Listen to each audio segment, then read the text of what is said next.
오늘 우리가 함께 나눌 마가복음의 말씀은 오늘 말씀이 이렇게 시작합니다. 또 이르시되 하나님의 나라는. 근데 이 말씀을 오늘 예수님께서 시작하시는 거거든요. 예수께서 이르시되 하나님의 나라는, 이렇게 오늘 말씀이 시작이 됩니다.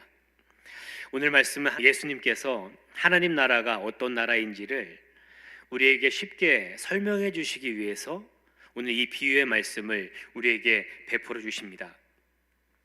오늘 본문에서는 세 가지 단어가 중요한데요.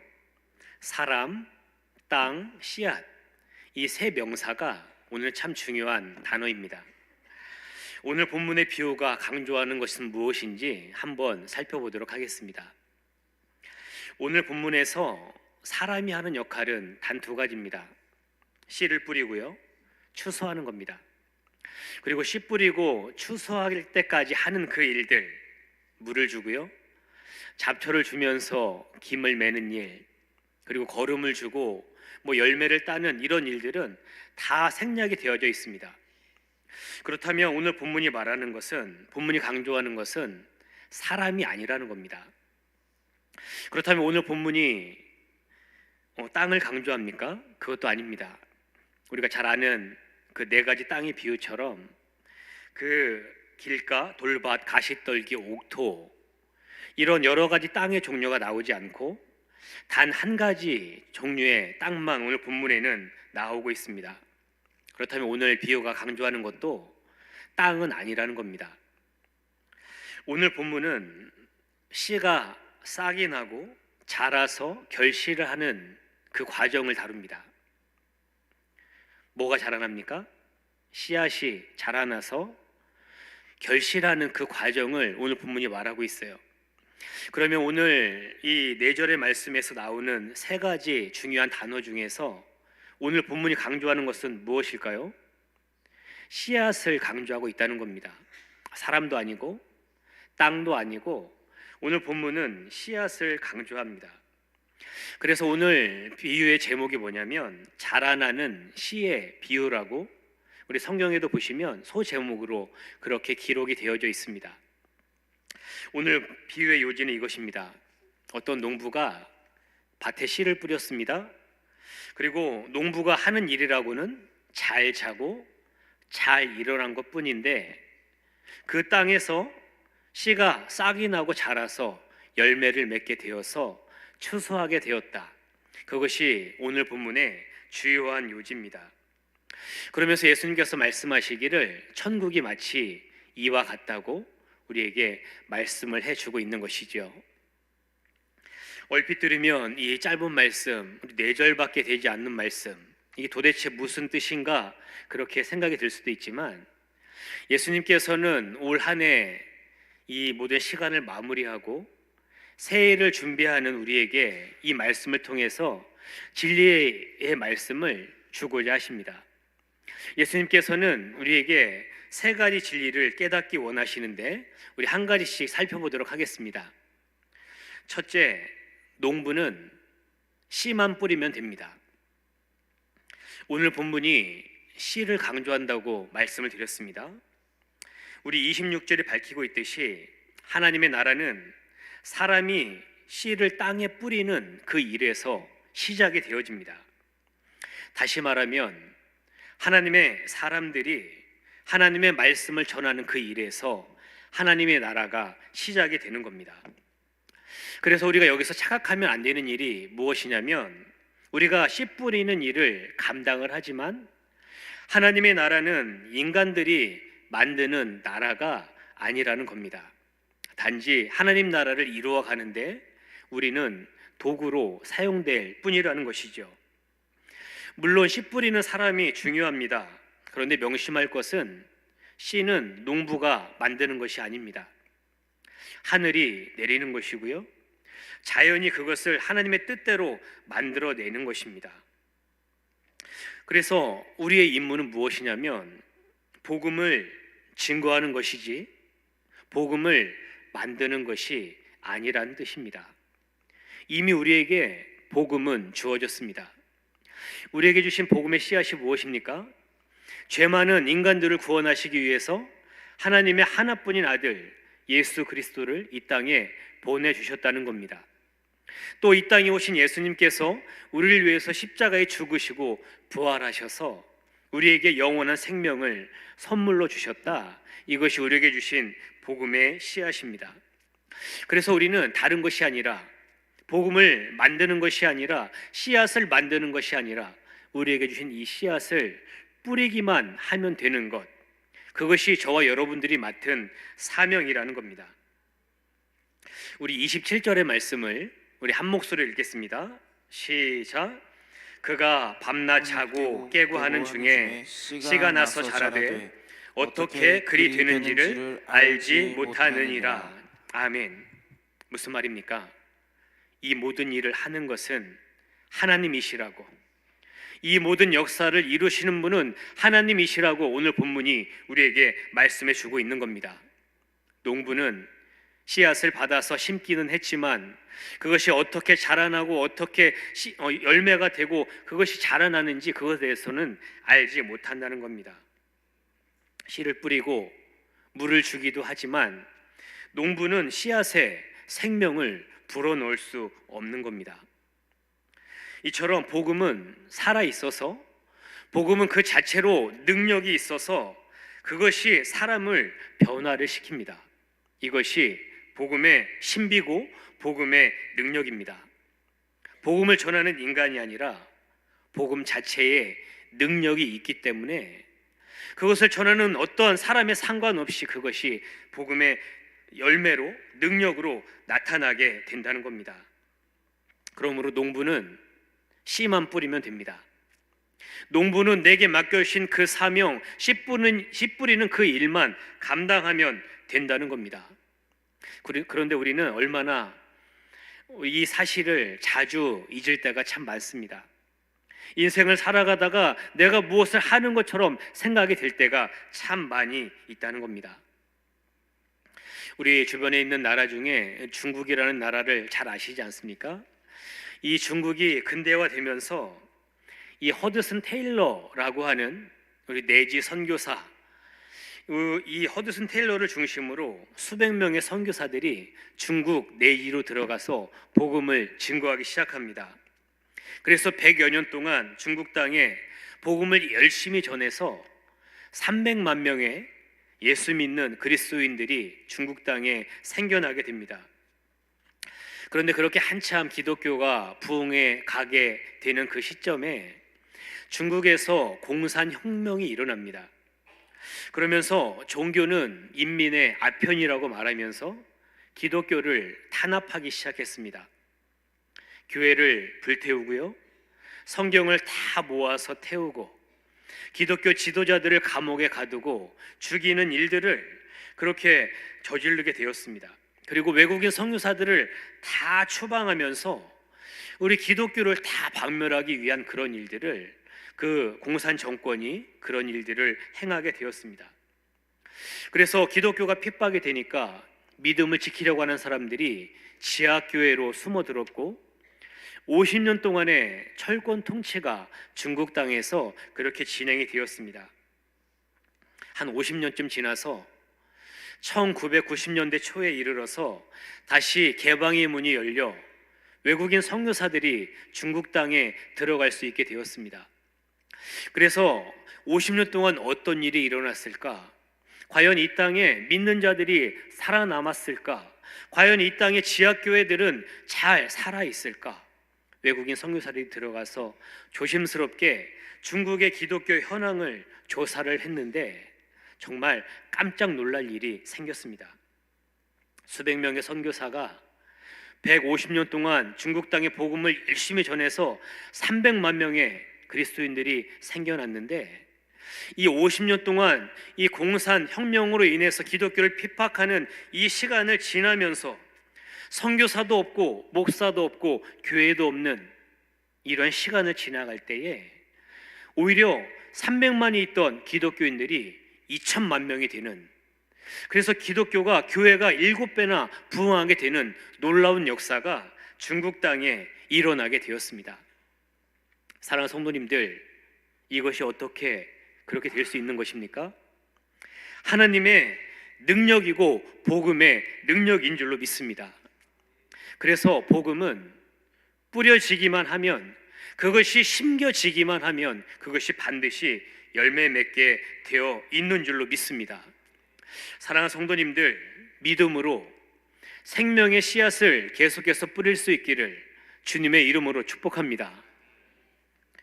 둘째, 하나님이 이 모든 일의 주인이시며 주관자가 되십니다. 우리 28절 상반절에 보니까 땅이 스스로 열매를 맺되 이렇게 기록하고 있습니다. 씨앗도 하나님이 내셨고 땅도 하나님이 주셨으며 땅에 묻힌 씨앗이 자라나 열매 맺는 것도 다 하나님의 손안에 있는 것입니다. 오늘 말씀이 스스로 했다고, 그것을 땅에 스스로 열매를 맺었다고 기록하고 있지만 실상은 하나님이 하신 일이라는 겁니다. 우리는 흔히 나라라고 하면 영토라는 어떤 공간을 생각합니다. 그런데 하나님의 나라라고 했을 때 사용되는 헬라어 단어는 바실레이아입니다. 그런데 이 바실레이아라는 이 단어는 다스림, 통치라는 뜻을 담고 있습니다. 그래서 하나님의 나라는 어떤 뜻이냐면 하나님이 주인 되시고 하나님이 주관하셔서 다스리고 통치하시는 나라, 그것이 하나님의 나라라는 겁니다.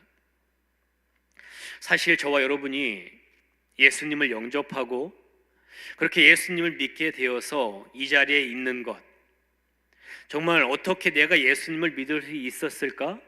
내가 어떻게 예배의 자리에 나와서 하나님을 예배할 수 있을까 생각해 보면 하나님의 나라가 하나님의 손에 달려있다는 말이 무슨 뜻인지 우리가 정확하게 이해가 됩니다. 죄 많은 한 인간이 하나님을 우리의 삶의 주인으로 모시고 나를 위해서 이 땅에 오신 예수님을 나의 구원자와 주님으로 고백하는 이 놀라운 세계관의 변화, 이것이 어떻게 사람의 힘으로, 사람의 능력으로 일어날 수 있는 일이겠습니까? 그래서 우리는 이렇게 고백합니다. 한번 따라 하겠습니다. 하나님이 하셨습니다. 하나님의 은혜입니다. 하나님이 하셨습니다. 하나님의 은혜입니다. 저와 여러분들이 하나님을 믿고 하나님 때문에 인생을 살아가고 이 자리에서 예배할 수 있는 것, 하나님이 하신 일인 줄로 믿습니다. 하나님의 은혜가 아니라면 설명되지 않는 일, 그것이 저와 여러분들에게 일어난 일인 줄로 믿습니다. 그런데 이렇게 은혜 받고 하나님이 하신 놀라운 일들을 경험한 우리의 삶을 가만히 살펴보면 하나님이 나를 이렇게 놀라운 은혜로 구원해 주셨다는 이 감격은 온데간데 없이 사라져 버리고, 구원을 받기 전과 구원 얻은 후, 내가 예수 믿기 전과 예수 믿은 후에 내 모습이 크게 달라진 것이 없어 보입니다. 때로 찬양하다가, 때로 기도하다가 그렇게 눈물 흘릴 때도 있지만, 그러나 그 감동이, 그 은혜가 내 삶을 사로잡지 못하고 맥 빠진 사람처럼 살아갈 때가 참 많이 있다는 겁니다. 왜 그럴까요? 왜 우리는 계속해서 그 은혜 가운데 붙잡혀서 우리의 인생을 살아가지 못할까요? 그것은 우리의 구원에 대한 우리의 시각이 잘못되었기 때문입니다. 하나님께서 예수 그리스도로 말미암아 우리에게 구원에 관한 행하신 놀라운 일들을 우리는 잘 알고 있습니다. 그런데 이것은 우리를 위해서 행하신 하나님의 구원의 전반전에 불과합니다. 후반전에 우리의 인생을 위해서 행하시는 하나님의 역사가 있다는 겁니다. 우리 신약성경 로마서 5장 9절에서 10절의 말씀을 우리 한 목소리로 읽겠습니다. 시작.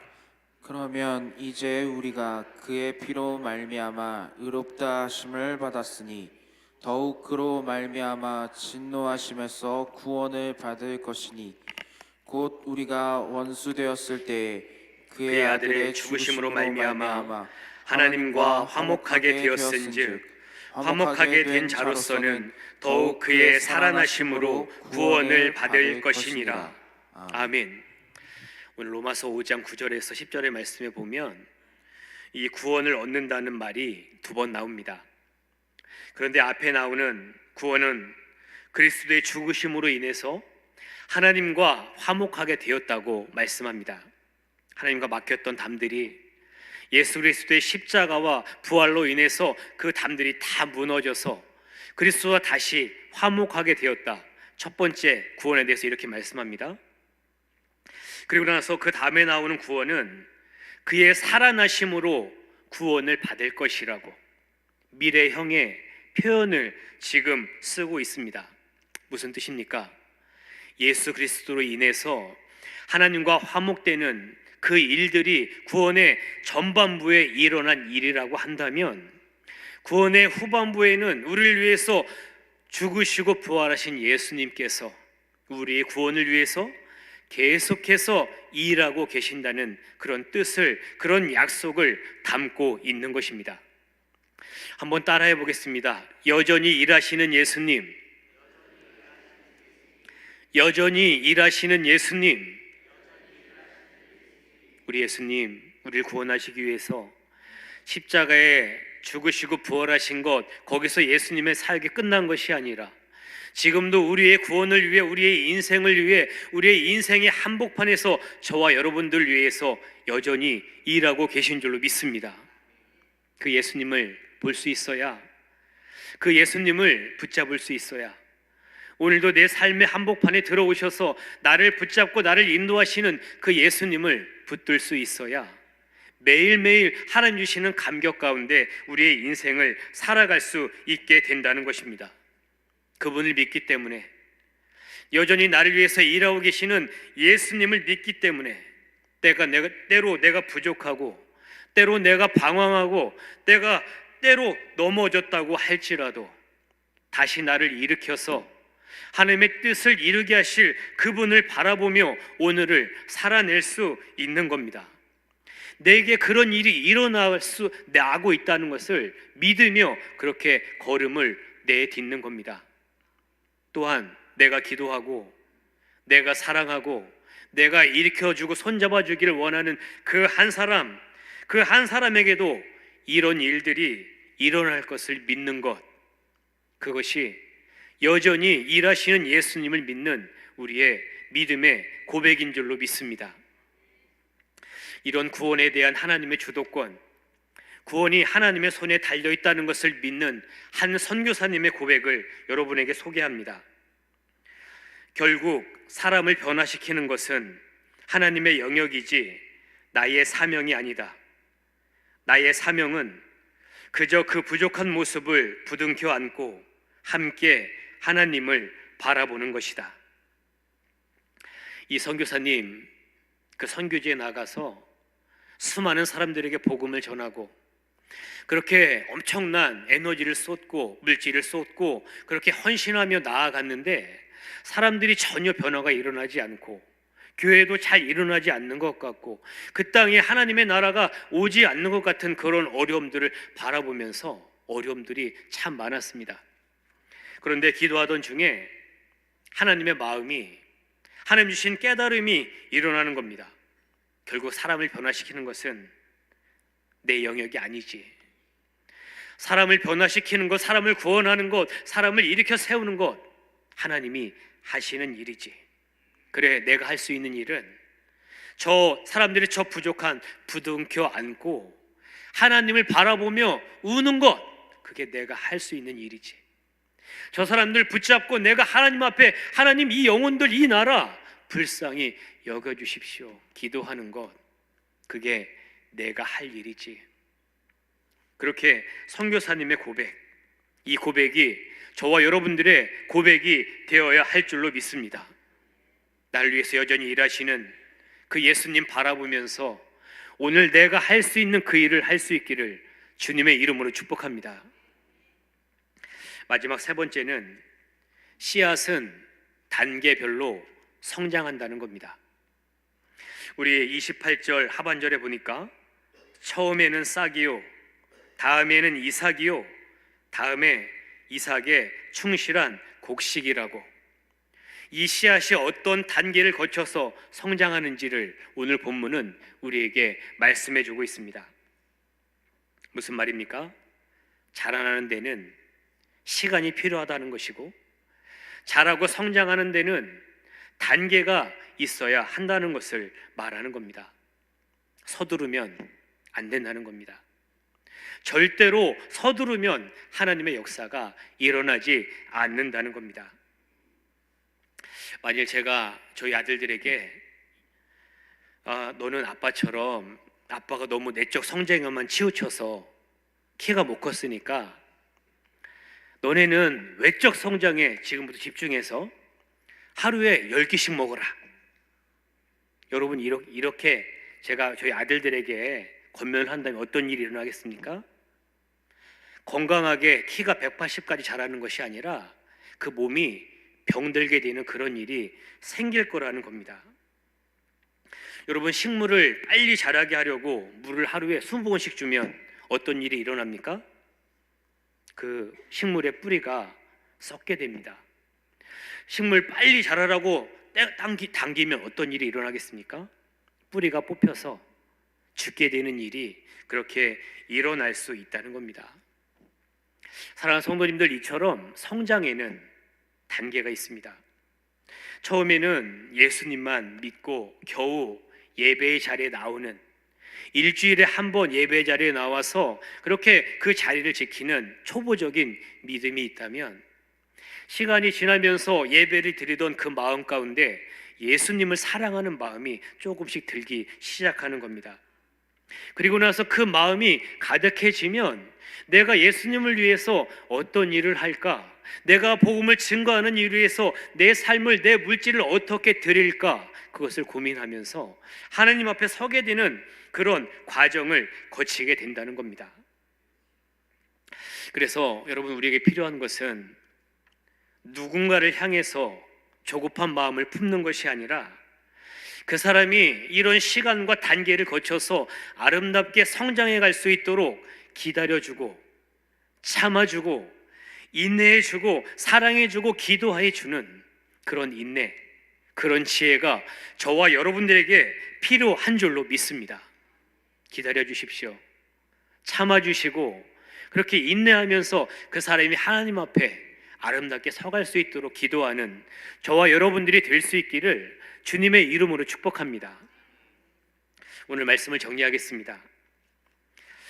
하나님의 나라는 이렇다고 예수님께서 말씀해 주시면서 세 가지를 말씀해 주셨습니다. 농부는 씨만 뿌리면 된다는 겁니다. 왜냐하면 그 복음 자체에, 그 씨앗 자체에 능력이 있기 때문에 우리에게 맡겨진 일은 그냥 심는 거고, 우리에게 맡겨진 일은 말씀을, 복음을 전하는 일이라는 겁니다. 그것이 자라고 그것이 열매 맺는 것은 하나님의 영역이기에, 하나님의 주권에 달린 일이기에 하나님의 손에 맡겨드리는 겁니다. 그리고 세 번째, 복음의 성장에는 단계가 있기 때문에 지혜와 인내로 그것을 기다려야 한다는 겁니다. 이것이 오늘 예수님께서 이 비유의 말씀으로 우리에게 주시는 세 가지 진리였습니다. 사랑하는 성도님들, 오늘이 2024년 마지막 토요 새벽 예배입니다. 새해를 맞을 준비를 하면서 우리가 해야 될 일은 내가 할 수 있는 일이 무엇인가, 내가 할 수 없는 일은 무엇인가, 이것들을 명확하게 구분하는 일입니다. 여러분, 우리가 할 수 있는 일은 무엇입니까? 내게 주신 이 씨앗을 뿌리는 겁니다. 내게 주신 생명의 복음을 전하는 겁니다. 내게 주신 이 일들을 누군가에게 전해주는 그 일이 내가 할 수 있는 일입니다. 그렇다면 여러분, 우리가 할 수 없는 일은 무엇입니까?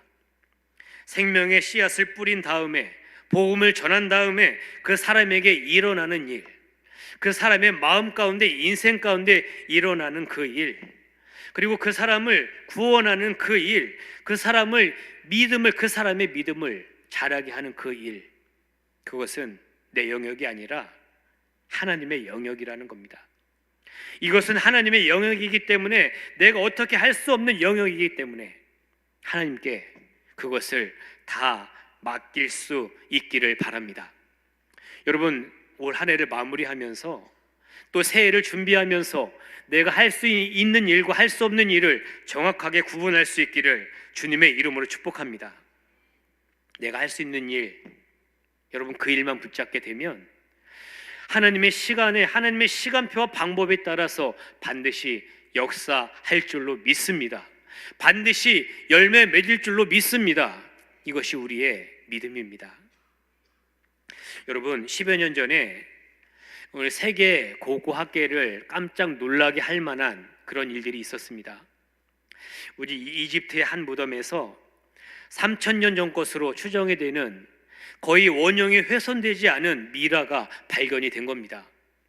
그런데 그 미라보다 사람들을 더 흥분시킨 것은 무엇이냐면 그 미라의 손에 들려져 있던 씨앗, 이 씨앗이 사람들을 흥분시켰습니다.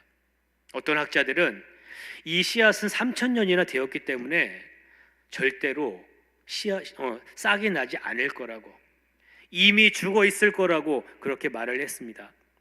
또 다른 학자들은 아니다, 씨앗은 아주 생명력이 강하기 때문에 이것은 반드시 열매를 맺을 거다, 그렇게 이 두 변론이 일어났습니다. 그래서 어떻게 했겠습니까? 그 씨앗을 땅에 심었습니다. 그 씨앗을 땅에 심었는데 그 씨앗 중에 70% 되는 씨앗에서 싹이 나고 그것이 자라게 되는 그런 일들이 일어나게 되었다는 겁니다. 사랑하는 성도님들, 여러분께 질문합니다. 3,000년 동안에 이 죽은 미라의 손에 들려있던 이 씨앗에서 왜 싹이 나지 못했을까요? 왜 미라의 손에 잡혀있던, 들려있던, 쥐어있던 이 씨앗에서는 왜 싹이 나지 않았을까요? 죽은 자의 손에 달려있었기 때문입니다. 죽은 자의 손에 그렇게 움켜져 있었기 때문에 그곳에서는 싹이 날 수 없었던 겁니다. 하지만 산자의 손에 이 씨앗이 들려져 있을 때 그 산자의 손에 들려있는 이 씨앗이 땅에 심겨지고 그것이 땅에 들어가게 되면 그 씨앗은 반드시 열매 맺게 되는 줄로 믿습니다. 사랑하는 여러분, 2024년을 마무리하고 2025년을 이제 준비해야 되는 며칠 있으면 새해가 시작이 되어지는데 여러분의 손에는 어떤 씨앗이 들려져 있습니까? 복음의 능력을 믿는다면, 여전히 나를 위해서 일하고 계신 예수님을 믿는다면, 지금도 여전히 여러분의 인생 가운데 역사하시는 하나님을 믿는다면 여러분 그 씨앗을 믿음으로 다시 심을 수 있기를 주님의 이름으로 축복합니다. 심기만 하면 하나님의 그 부르심 따라서, 하나님의 맡겨주신 그 사명 따라서 내게 주신 내가 할 수 있는 일을 그렇게 감당하게 되면 하나님의 나라가, 내가 바라고 내가 기도하는 그곳에 하나님의 나라가 확장되는 역사가 나타나게 될 줄로 믿습니다. 다시 힘을 내십시오. 그리고 힘을 내서 다시금 여러분에게 맡겨주신 여러분이 할 수 있는 일을 감당하게 되면 2025년에 여러분들의 인생 가운데 하나님이 기뻐하시는 그 놀라운 생명의 역사가 가득 차게 될 줄로 믿습니다. 믿음으로 내가 할 수 있는 일이 무엇인가를 확인하고 내가 할 수 있는 그 일 가운데 나아가는 저와 여러분들이 되기를 주님의 이름으로 축복합니다. 지금은 엘리야 때처럼 주 말씀이 선포되고 또 주의 종 모세의 때와 같이 언약이 성취되네. 비록 전쟁과 기근과 핍박 환난 날이 다가와도 우리는 광야에 외치는 소리 주의 길을 예비하라. 도와주니 구름 타시고 나팔 불 때에 다시 오시